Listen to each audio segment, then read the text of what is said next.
Δευτέρα παστρικιά, ρούχα απλώσε λευκά.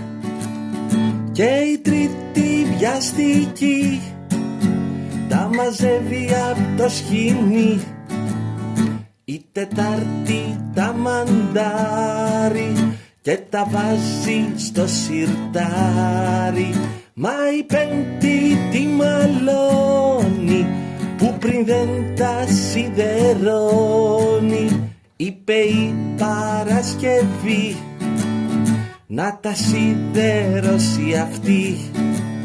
Έφτασε και το Σαββάτο, λαχανιάζοντας τρεχάτο. Τα σπρορούχα ζητεί, τα φορέσει Κυριακή.